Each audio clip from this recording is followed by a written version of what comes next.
3, 2, 1, 0, ça tourne. Sujet il y a un an, Konaté Yacouba est aujourd'hui acteur, maître de son destin. Tant qu'il y a la vie, il y a toujours de l'espoir. Comprenez. Tôt ou tard, la souffrance ou les efforts seront récompensés. Aujourd'hui, voir que non, je suis acclamé partout, ici en France ou à Paris. Et les gens, je deviens, c'est-à-dire j'étais dans l'ombre, aujourd'hui je suis à la lumière. Et pour toute personne qui a perdu de l'espoir, je leur dis non, tant qu'il y a la vie, il faut toujours garder espoir. Nous le rencontrons dans le 11e arrondissement de Paris, très loin, à un peu plus de 2000 km de Fondou-Choucha, en plein désert tunisien, à plus de 500 km de Tunis, son dernier lieu de résidence. Technicien en informatique industrielle, c'est en captivité sur le chemin de l'émigration que cet Ivoirien ajoute une nouvelle corde à son arc. Dans la tourmente, en plein désespoir, sa fibre artistique remonte en surface. Je suis venu au studio aujourd'hui ici chez Raphaël avec Sophie. Nous sommes venus pour faire le mixage des 3 titres pour le second album. Le style purement madin, les 2 chansons qui se trouvent dans le film, c'est-à-dire Réfugié et Djigui Kalae.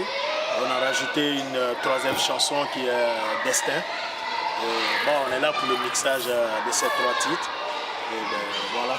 Une mélodie pleine de mélancolie. Elle ne laisse pas indifférente Sophie Bachelier, opératrice d'images et monteuse sur différents films documentaires plusieurs fois primés. En voyage en Tunisie, au nord de l'Afrique, elle ne manque pas de saisir des tranches de vie de Konaté Yacouba, bien plus.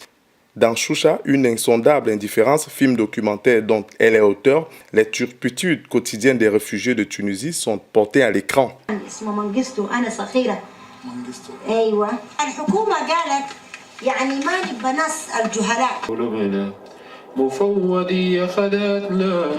Moi, je regrette pas une seconde de l'avoir fait, ce film, même si ça a été dans des conditions extrêmement difficiles pour tout le monde. Maintenant, est-ce que ça a eu un impact? Ça a toujours un petit impact et ça change pas les choses, en gros, mais c'est pas pour ça qu'il faut pas continuer.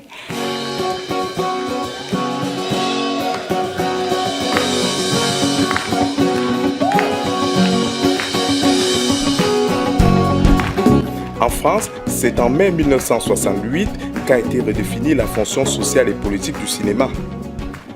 Plus que jamais, les cinéastes présents aux États généraux qui leur étaient dédiés se sont exprimés en faveur d'un cinéma allant au-delà du divertissement. En 1990, l'engagement s'invite de plus belle au débat. Ainsi naissent les cinéastes citoyens engagés collectivement dans des luttes politiques. Le film devient alors une trame, un vecteur de contestation. Social ou même politique. Il impose désormais une prise de conscience chez le spectateur et le pousse à réagir. Jean-Pierre Massé, Suzanne Côté, Denise Toupin, Mama Keita, nombreux sont aujourd'hui les spécialistes dans ce genre de cinéma. Martine Chartrand, cinéaste d'animation, en fait partie. Au compteur, 3 films, tous engagés et plusieurs fois primés. En 2001, grâce à Âme Noire, cette Québécoise d'origine haïtienne remporte l'Ours d'or à Berlin en Allemagne.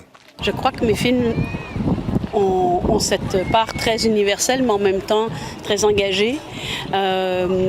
J'ai fait Âme Noire il y a déjà 15 ans et le film fait encore le tour du monde. Les gens se retrouvent, autant les Coréens se retrouvent en termes d'identité, leur propre identité, en regardant des films sur l'Afrique. Donc je pense qu'un artiste a ce pouvoir de faire parler ceux qui sont occultés même dans l'histoire. C'est pour ça que j'ai fait Âme Noire. Au Canada, on n'avait aucun film qui parlait de l'esclavage. On a eu de l'esclavage au Canada et c'est important. Et donc, le film suscite un intérêt pour l'enseignement, pour les écoles du primaire à l'université. Les gens s'intéressent à savoir aussi plus sur l'Afrique. Non seulement l'esclavage, mais aussi toute l'Afrique. Donc, c'est important. C'est très important. Mais au-delà de la reconnaissance, les films engagés peuvent-ils faire bouger les lignes? Cette question, nous l'avons posée à quelques réalisateurs.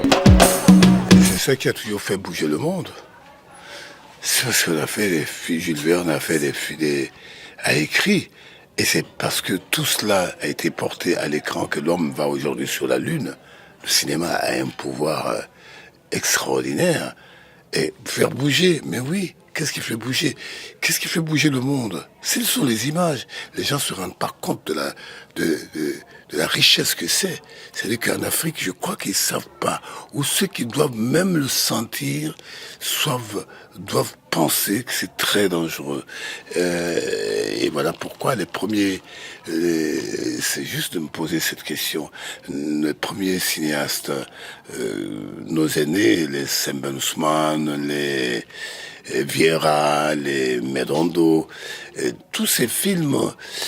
Le pouvoir s'est méfié parce que c'était une remise en question du pouvoir, c'était d'éveiller la conscience des jeunes.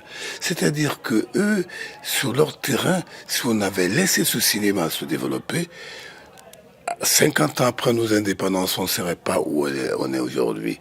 On ne peut pas dire qu'il y ait des films qui ont fait bouger le monde, les choses, les consciences à travers le monde. Ce sont les hommes qui se battent et qui font bouger, qui apportent une certaine conscience. Si cela peut passer par une œuvre cinématographique, pourquoi pas? Mais en tout cas, moi j'aime parler d'abord des hommes qui ont fait quelque chose pour que ce monde aille un peu mieux.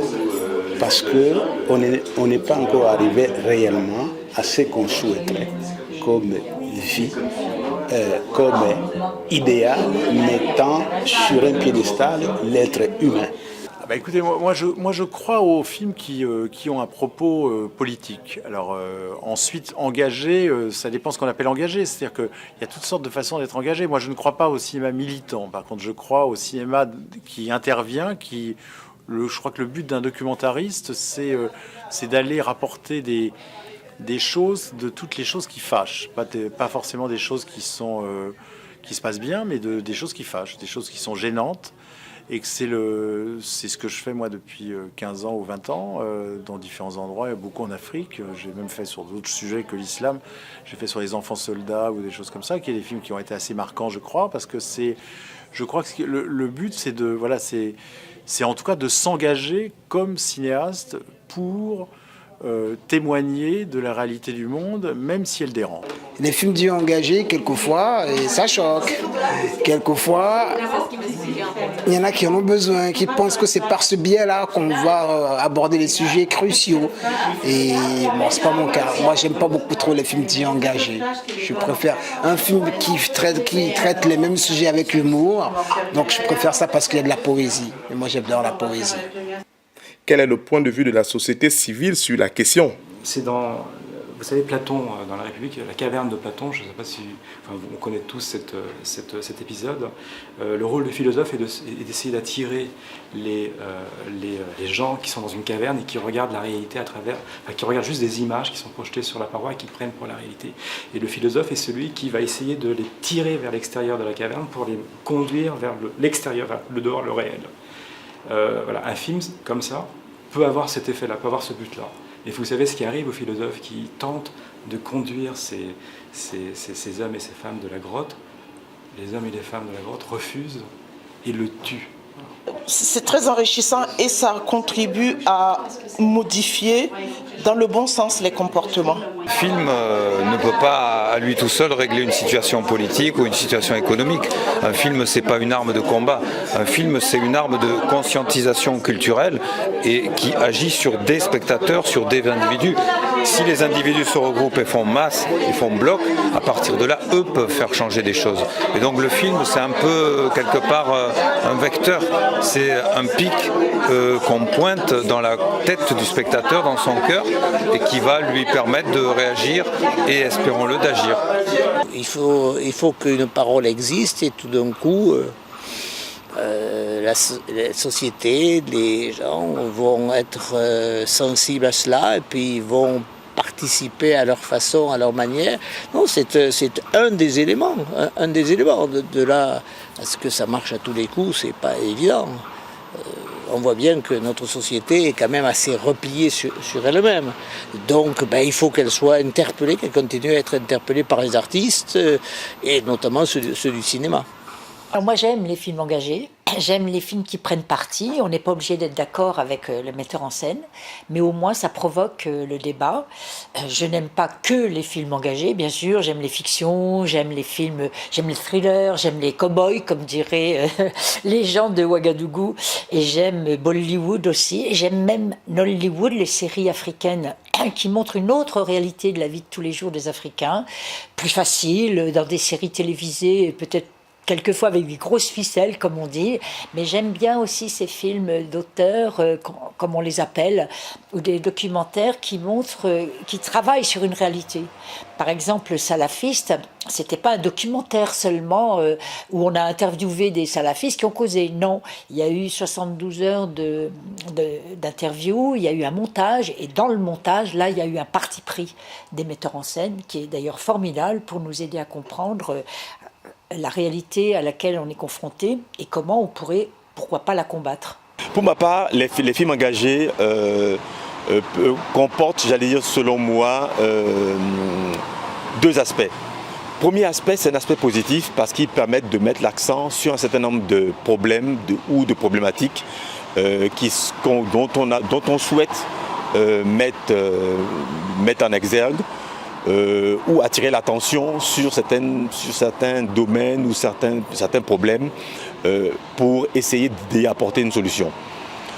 De l'autre côté, ils peuvent également être source de tension dans la mesure où, s'ils sont mal compris ou mal interprétés, cela peut créer des dissensions et venir, j'allais dire, venir en porte-à-faux avec la pensée dominante. Qu'en pensent les politiques? Ils ont leur rôle, ils ont leur point d'impact aussi, ces films engagés. Voilà. C'est quelque chose de positif, quoi, quand même, parce que ça m'inspire d'abord la compréhension des autres, extrêmement important, qui est quelque chose aujourd'hui de plus en plus essentiel, parce que tous ces conflits qui remontent, c'est souvent lié à l'ignorance, la peur des autres, et des films qui montrent à des populations occidentales des réalités de peuples qui sont beaux, qui ont une histoire, qui ont vécu, qui ont combattu, ça ne peut que leur faire du bien. Et je pense que du point de vue éducatif et pour donner aussi un esprit plus positif à des gens qui aujourd'hui sont souvent enfermés dans la morosité, comme on dit en France, c'est quelque chose d'important. Très différent de ce qu'ils reçoivent tous les jours avec les médias. C'est l'émotion rapide. Là, ça permet d'être meilleur. Terrorisme, immigration, racisme, conjoncture économique, avec son lot de problèmes, le film de la vie est loin d'être terminé.